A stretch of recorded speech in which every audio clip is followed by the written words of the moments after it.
What's up everyone, welcome back to LaceUp channel. My name's Mickey. In today's video, I'm gonna show you how to lower the turnover with your warehouse workers. I get a bunch of phone calls with my customers telling me I can't find reliable warehouse people. My people keep leaving. My people that are here are unproductive, they steal, they don't do anything when they're supposed to be picking. They are costing me a bunch of money. Well, in this video, I'm gonna show you how to fix all these problems. So, let's get right into it.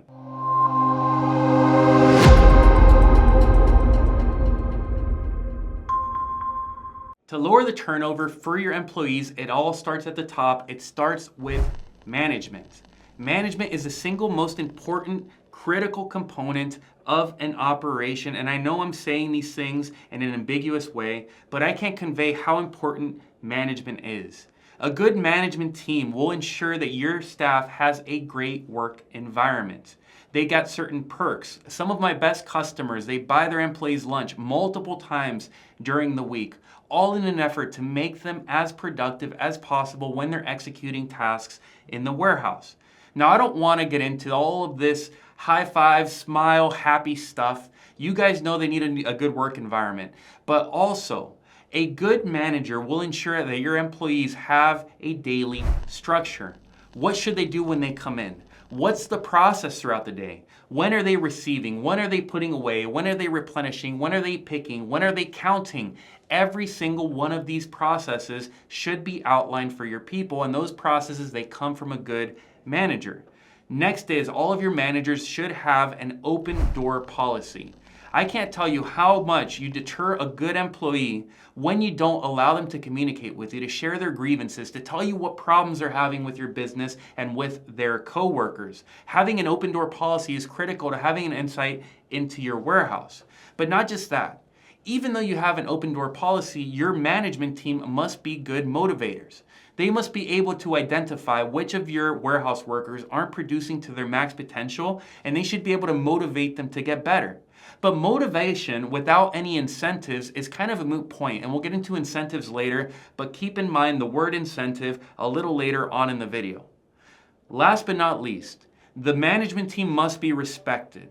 They must put in the work to yield the respect from the warehouse staff.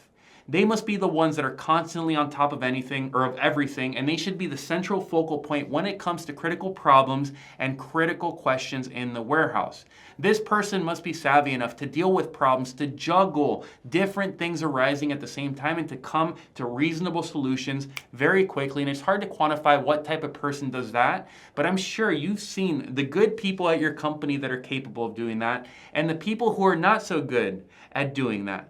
I would get one of the ones that are good at doing that, because being a warehouse manager is much more difficult to being an order entry office manager, right? I think a warehouse manager is perhaps the hardest job there is in a warehouse. So now that we've gotten the nice things out of the way, we've made the environment awesome, we've got the manager in place, that manager's receptive, he or she listens to the warehouse workers, they're very good at solving problems. Now, what do you actually look at to make these people work?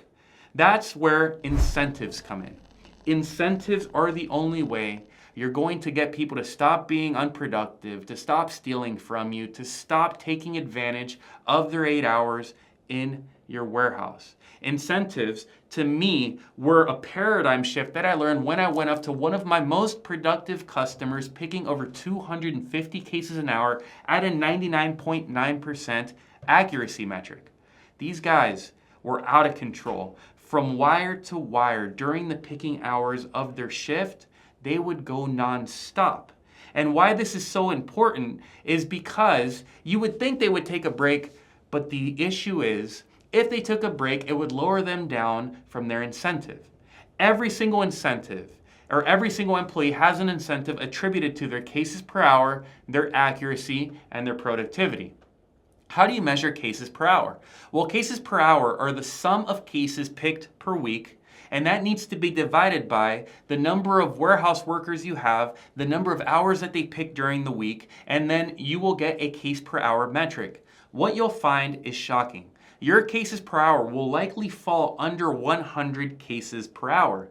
What if I told you that the best warehouses with no voice picking were doing upwards of 150? What if I told you that with voice picking, they were doing upwards of 200? What I think is most important is get a baseline value and know that you can be double as efficient in your cases per hour. But you don't just need cases per hour as a valuable metric, you need accuracy. What good is it to pick a bunch of cases in a day and for your accuracy to be shit? Accuracy needs to be, as a rule of thumb, over 98%. If you're lower than 98%, if one of your employees is lower than 98%, then they are not doing what they should be doing during the day. So this report, this analytic, this incentive that you're going to be designed will be designed around cases per hour and accuracy. And last but not least, productivity. How many hours in the day are they actually productive? That's where a good warehouse management system comes in, because with a good WMS, the employee should be able to log every single task they do. They should be able to log when they're cleaning the warehouse. They should be able to log when they're having a stand-up meeting. They should be able to log when they're talking to a manager. And anytime they're not doing something is unproductive time. Now, the rule of thumb is that most workers in a warehouse are unproductive 1 hour per day outside of their break. These are the moments they go out to smoke a cigarette when they should be picking. That is unproductive time. And with a proper report like this, you should be able to drop it from an hour a day down to 30 minutes a day.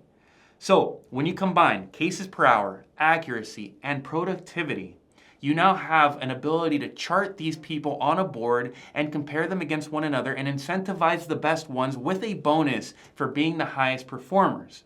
Now, my best customers, they incentivize by day. Let's call it $25 a day for the highest performing warehouse worker, and they incentivize for the week. The person at the end of the week would receive an additional bonus for being the highest performing worker. Now, by doing this, you have all of your employees constantly focused on being the best, and they don't have any time to think about how to rob time from you, how to rob product from you, how to be inefficient. That's what you have to do. You have to set up incentives, and those incentives have to be centered around metrics. Last but not least, process. What is the process in your warehouse? If your warehouse manager hasn't laid out the process for your staff, I can guarantee that is the single biggest reason why they're not productive. If they don't have a process, they don't know what to do when to come in. They don't know when to receive, when to put away, when to replenish, when to pick, when to cycle count, when to do your returns, and most importantly, when to clean the warehouse. All of this should be laid out. It should be written on the wall, and they should know it like the back of their hand, and they should be logging every single one of these tasks in a system of some sort. Now, if they don't know what they should be doing, then more than likely they're doing what they shouldn't. So if you make explicitly clear what they should be doing, what their shift looks like, what their week looks like, what their metrics should be, and they're trained to follow this process every single day, what happens is you're going to see the productivity go through the roof, and you're likely going to be able to eliminate those bad apples in the warehouse. I've seen individuals that implement this strategy. I've seen their shrinkage go to close to 0%.